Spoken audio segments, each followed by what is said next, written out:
Hi, thanks for talking to me today. I appreciate it. Hi. Enjoying the season so far. So I guess the first thing I think that I should probably ask about, because everybody else is going to ask the same thing or want to know the same thing, is can you talk a little bit about what's kind of coming for Bash and Mags? That's what Yeah. everyone wants to know. Yeah, I mean, we end season two on a fairly big cliffhanger between them after like an emotional moment in his life. He goes over to her place after work and she lets him in.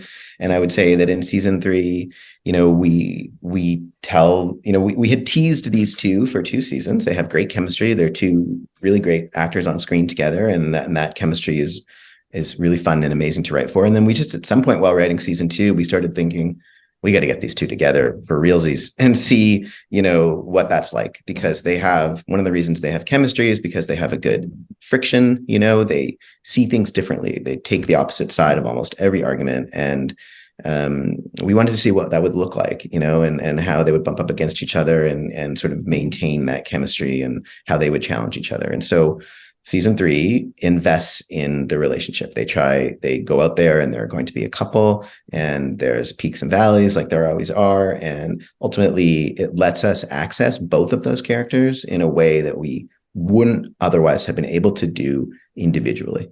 We wouldn't have got those vulnerable moments with them without doing that. And so it yielded a lot of, it gave us great places to go and let us learn things about them that we didn't know. Right, definitely. You talk about bumping up against each other, though. You make me think of June and Novak.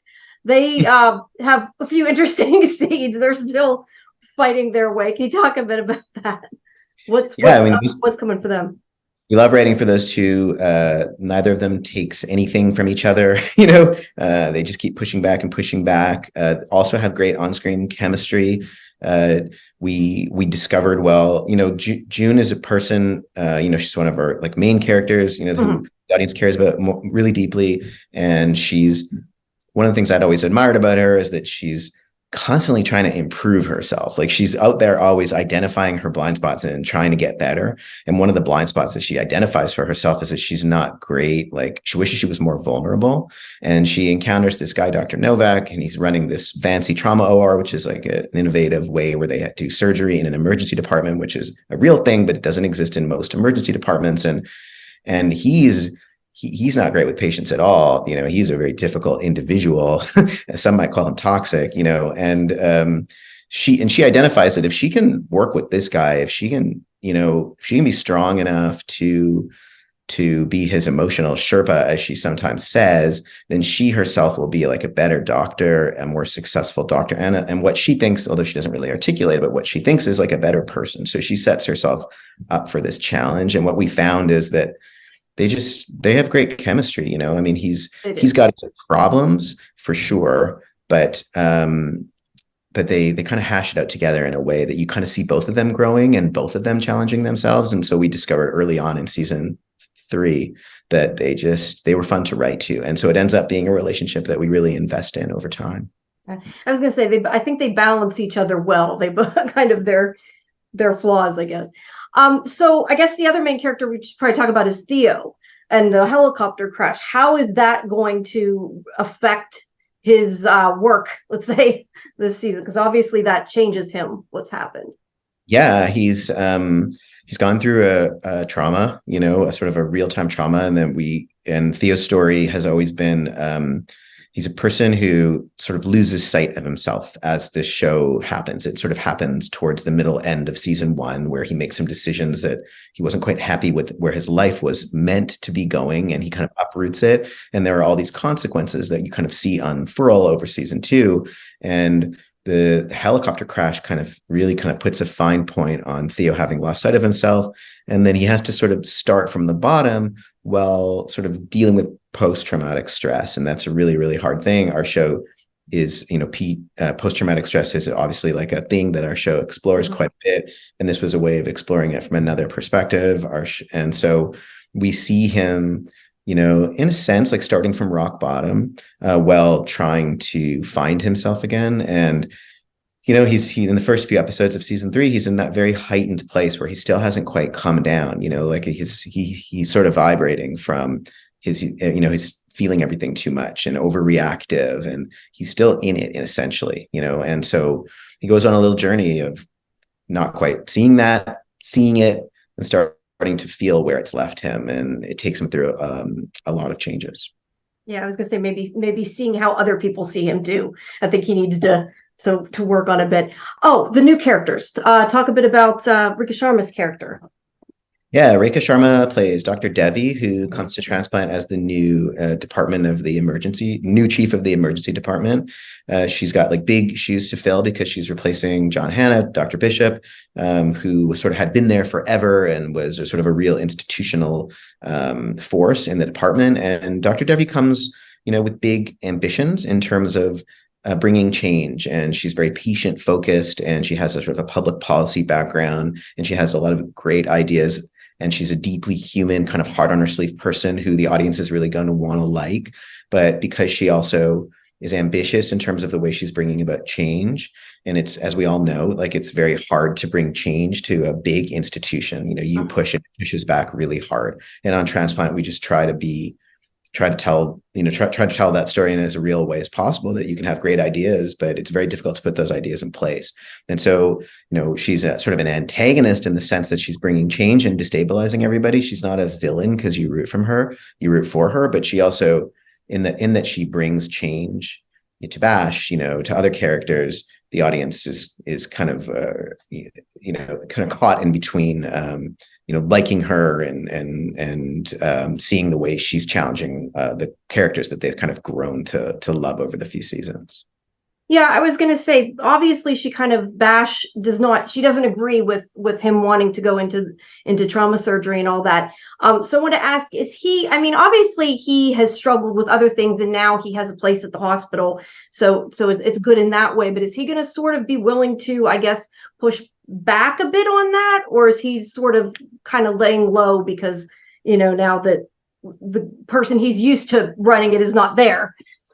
Yeah, we want him to come to a place where he does push back, like when we first meet the character Bash in season 1, he sort of feels like he has to be grateful for every opportunity that he's given. And the more that we get to know him, the more we want to see him fight for what he wants. And so he gets, she says no to him in the first episode, but it's irking him. He wants this opportunity. And at the same time, because Transplant always explores a story from Bash's past at the same time as it tells a story from his present.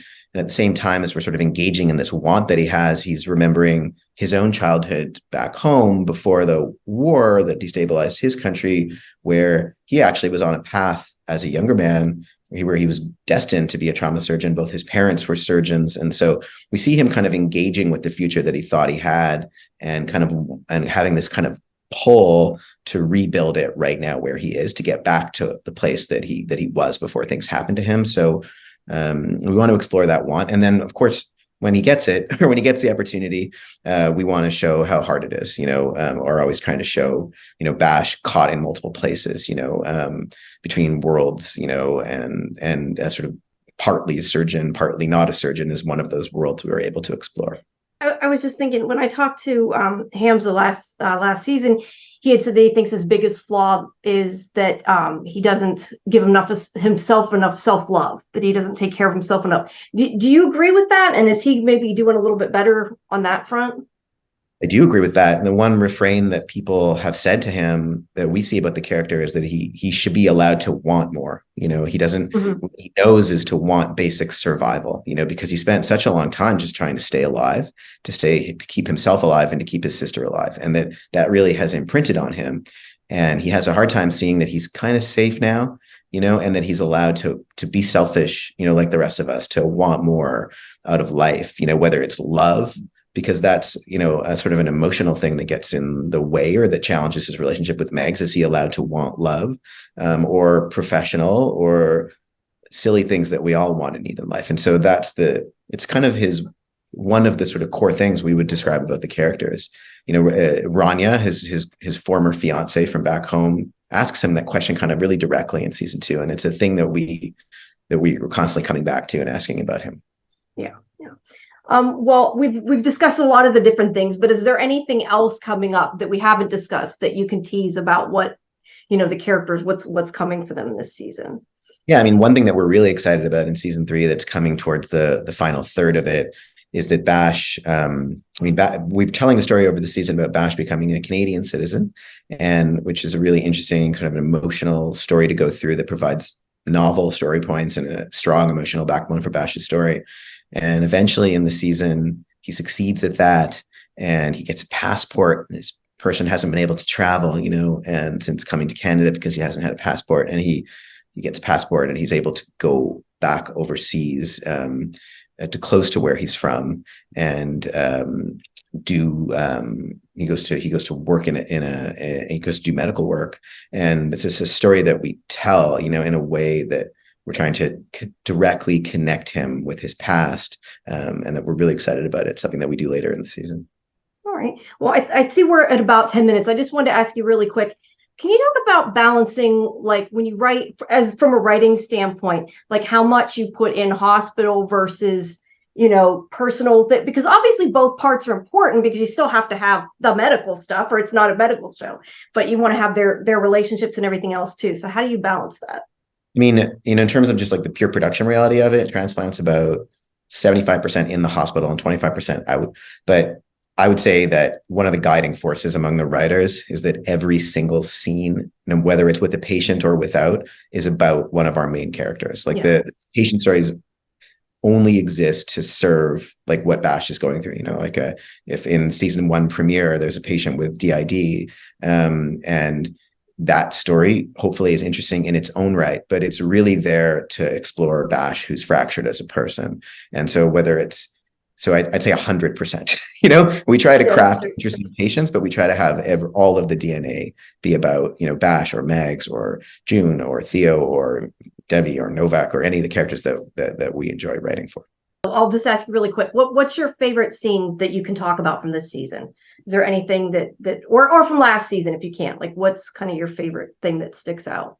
Well, I would say that in episode 8 of season 3, this is just from season 3, but we tell a story about Bash's interview for citizenship, and where you actually have to go into an office and meet bureaucratically with the person, and he's answering all these questions about why to pass the test. But while we're doing that, he's remembering out of order his life, and both his life back home and his life at the hospital. And it's one of more, when I think about the season, there are so many things I like, but it's one of the more, it's what jumps to mind anyway, is his interview for citizenship, which happens in episode 8. All right. Well, fair enough. Okay. Well, thank you for your time. I appreciate it. I'm looking forward to seeing more. And I know you guys got a 4th season, even if it's not here yet. So that's cool. Thank you. All right. Well, thank you so much. Thanks, Jamie. Thanks.